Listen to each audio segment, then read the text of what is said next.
Welcome to the #Speakeasy podcast, getting paid to hit the stage with your host, award-winning speaker and author, Altaviz Pelzer.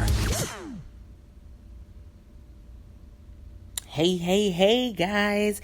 Altaviz Pelzer here. Listen, I know y'all haven't heard the intro in a long time. It's been a minute since I've done a live segment of the podcast, but I had to do this live because I got so many questions that came when I did my author pop-up live at a local Herbalife center.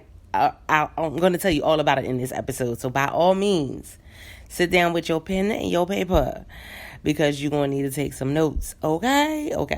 So I'm excited about this episode in case you could not tell that part. So the weekend came and went.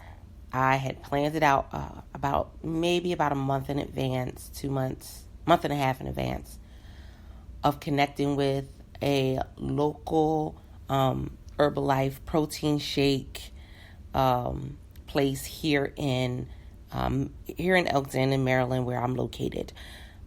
Y'all know I'm really big on collaboration and connecting with small businesses in the area because you can do some great things. You can shift some things. You can open up opportunities. A world is out there, and many of you are missing it because we've kind of gotten into this space of it has to be big. And I'm going to kind of dispel that this particular episode, and then I may even have to come back and do a second part to this one. So when I think about this whole idea of being heroic, most people are thinking, being brave. That's the adjective when it comes to being heroic. But we think about the noun of heroic. It's behavior or talk that is bold or dramatic. And doing a live event while people are masking, not masking, while we're in a pandemic, not in a pandemic, while we're about to quarantine, not quarantine, like all of these things are going on. And I chose to do a live event. Now, it was small, which is really something that I wanted to hit on because, again, a lot of us think that it has to be something big, live, and listen, right now, we can go back to the old school ways of doing things. Think about Tupperware parties and Avon parties. Think about that in your head, and you'll understand where I'm going with in this episode. So, cash versus card, the pitch, community collaboration, generosity, and lead generation. I'm going to hit on these really quickly in this episode. By all means, I'm going to come back and probably have to touch on these a little bit more depending on what questions you have. So if you do have questions, reach out to me at Altaviz Unmuted on Instagram or on Facebook, so that way I know what to put in the part 2 of this episode. Cash versus card. So I made it a point that I had printed out a sign with my Cash App information, my PayPal information, and a link for people to go and purchase the Unmuted mug. If you haven't checked that out, bit.ly/unmuted mug. But I put that on, I printed it out, I put it in a picture frame and had it on the table. Here's why. Right now, people are a little skeptic and critical of really doing hand-to-hand contact. And it's understandable. We're in a pandemic. Things is happening out here in these streets, okay? And so while many people are saying, Cash App is not a way for you to take payments, it's a way if you have the Cash App that's just for your business, which you can, and you're very deliberate about how you have it set up, but you don't have to use Cash App. We talk about Cash App, Venmo, PayPal, Stripe. There are so many different options, even Square, to where you can do, it's called contactless payment. Here's the thing. If I have a card and I have to still swipe the card, I either have to give the person my phone or hold my phone really still for them to swipe it, or I have to take their card and swipe it. That's still person-to-person contact, y'all. Whereas if I have my phone, and this is one of those bonuses that you might not know about, but if you have PayPal, you can go and take a screenshot of the QR code, and somebody can just take a picture of it, and it takes it right to your account, and they can send the money that way. Contactless ways of payment are definitely more and more of a thing now, to the point where it made the transactions really simple. It made them flow really quickly, and I had no one that had a problem with doing it that way. Again, something to think about as we're moving back into this whole idea of, again, masking, not masking. They don't know what the pandemic, we have variants coming out and all types of other stuff. So people are really trying to figure this out, and that is one of the options, because we got options, that part. So then we think about the pitch. So y'all know I can do my pitch in probably about 20 seconds, possibly less than that. Are you able to say in as few sentences, 3 sentences, 4 sentences, 2 sentences, who you are, who you serve, and how you serve? If not, I'm telling you right now, the game done changed. We already had to learn how to do a pitch, and normally it was about a 60-second pitch. But we are in a different time, and we want to be very value conscious when it comes to people's time and how we present ourselves. I heard people introduce themselves, and it was like they were running a marathon trying to introduce themselves, and you're like, get to the point already. So when doing live events, practice the pitch. Practice the short elevator pitch. Practice the short elevator pitch that's going to allow you to show them who you are, who you serve, how you serve, and move into the next thing. Okay? Okay. I just had to put that in there because, listen, I did a pitch competition just a few days before this episode was recorded, and I won, but I was listening to other people do their pitch, and man, we're out here in these streets just running ragged and rampant, y'all. Number 3 is community collaboration. Community collaboration is so important. So myself and one of the Herbalife distributors who has a shake place here, her and I talked, and on Saturdays she has small business owners come in and you can sell things. So for me as an author, it was great. Okay, that's a great option. No cost for this particular one, although there are some that charge a small fee, and that's okay because, again, it's an investment in your business. It's an investment in you connecting with new people. I get it why people are nervous about going and making these small connections, because we got to talk to people. We have to literally make real relationships happen.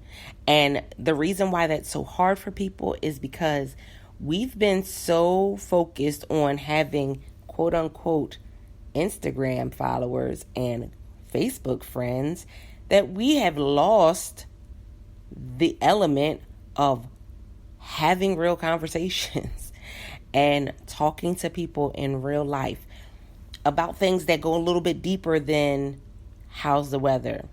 Did you catch the game? Listen, I get it.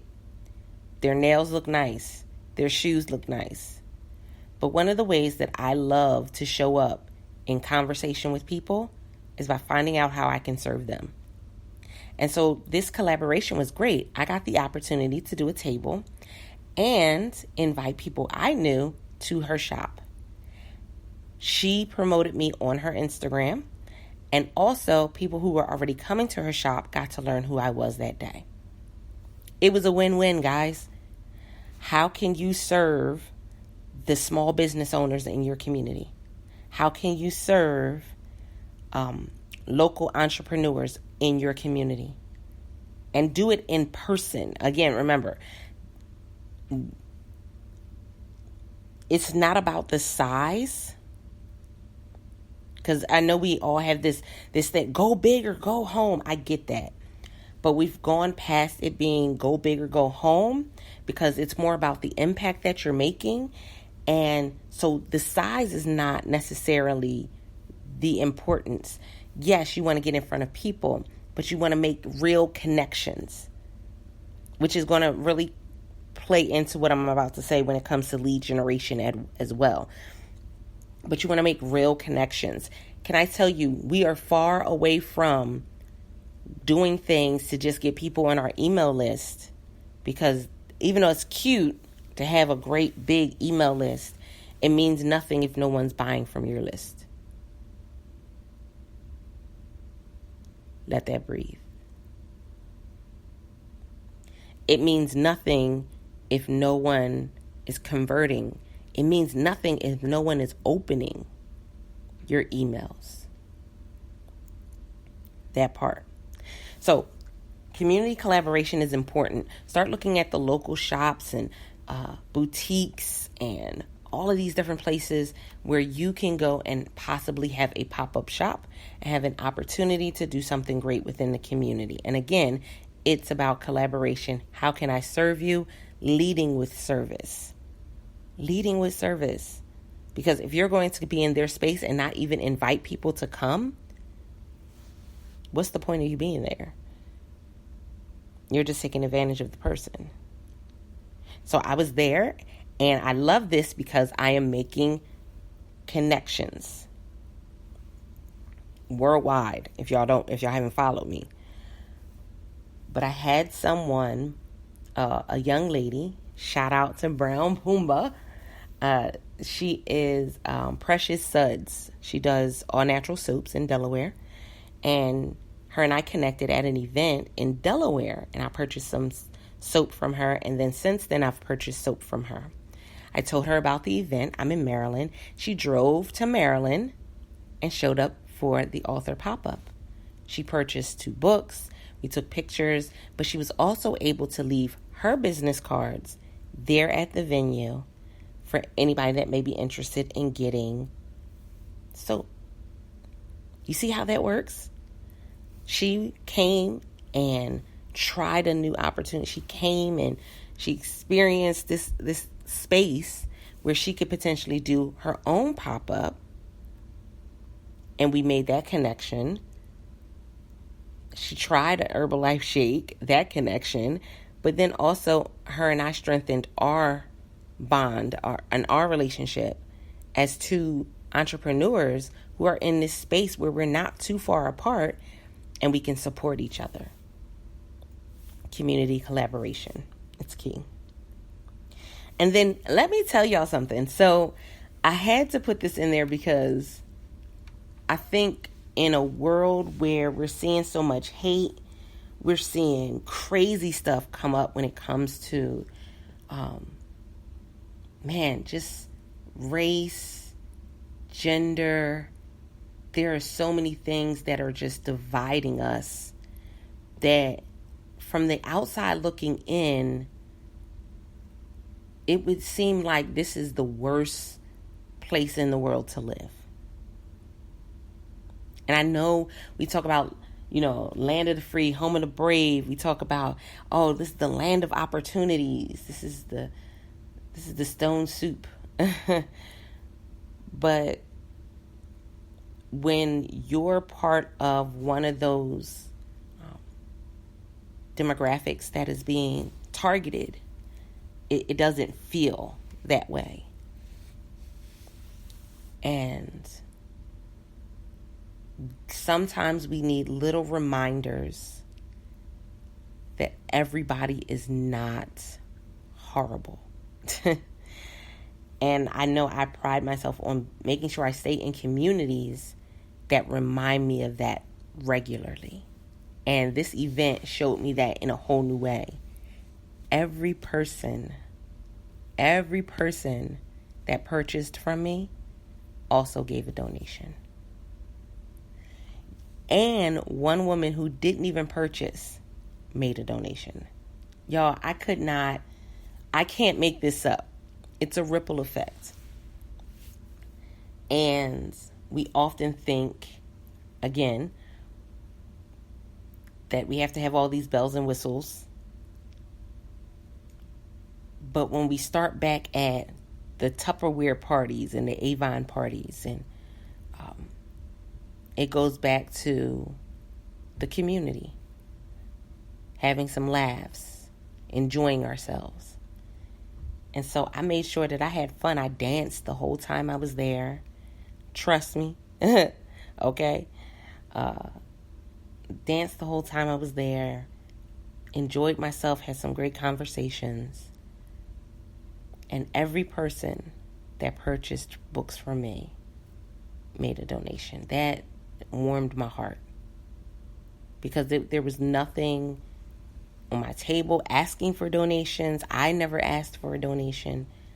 But it was just something that they did from their heart. And that is always a great reminder that even with everything that's going on, even with some of the most horrible people in the world doing crazy stuff, there are some genuine people that just care.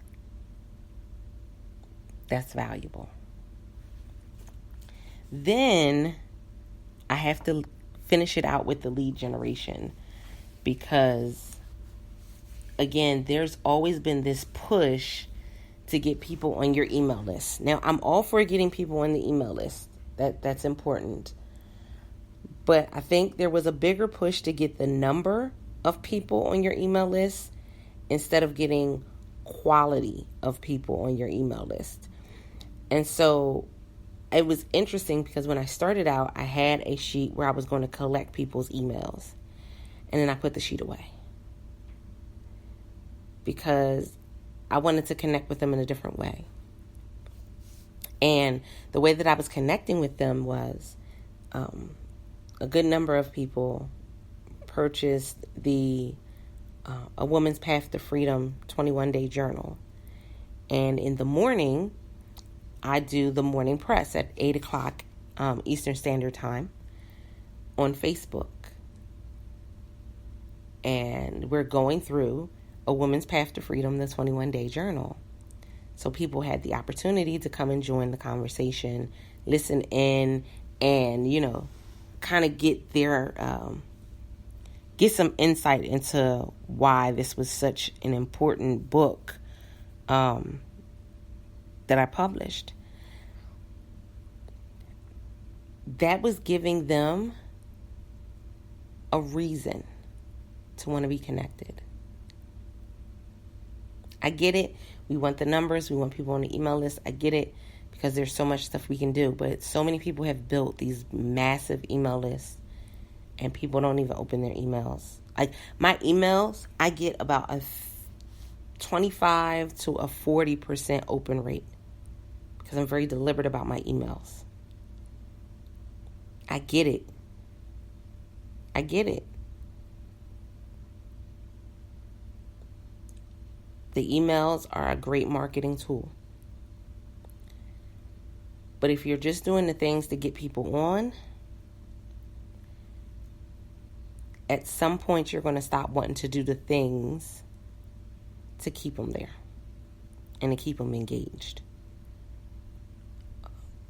If you're doing things that's off brand for you, at some point you're really going to get tired of doing that. And it'll become frustrating. And there right now are people who have email lists that they don't even touch the email list. There's some people, I receive an email from them about once every 6 months, because they built up this list for nothing. And then there's other people, I only receive something from them when they're selling something. Then I'm receiving all types of emails. It goes back to conversation. And, creating and doing this heroic leap into doing a live event in the middle of a pandemic it's interesting. I get it, why people would think, it's not a good time to do it. But I beg to differ. I think this is the best time to go back to doing small events.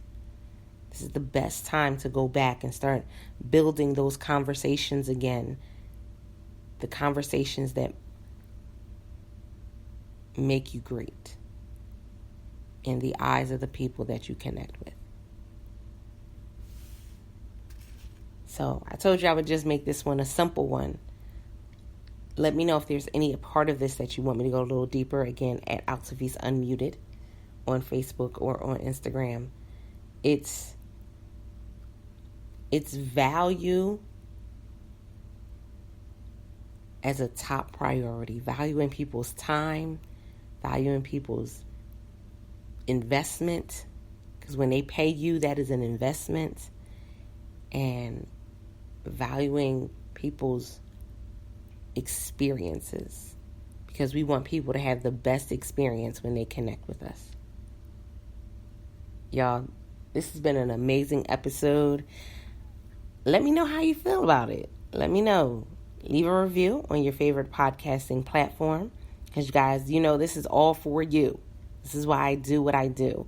I have so many interviews in queue, guys. Oh my goodness. And I just connected with a new group of people who are interested in being guests on the show. So look out for all new interviews. We're moving to 3 times a week where episodes will be out.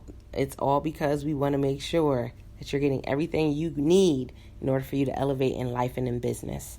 With that being said, this is Altavis, your voice manager. I unmute, the voice of women who are ready to speak up about what has kept her silent for way too long, host of the #SpeakEasy podcast.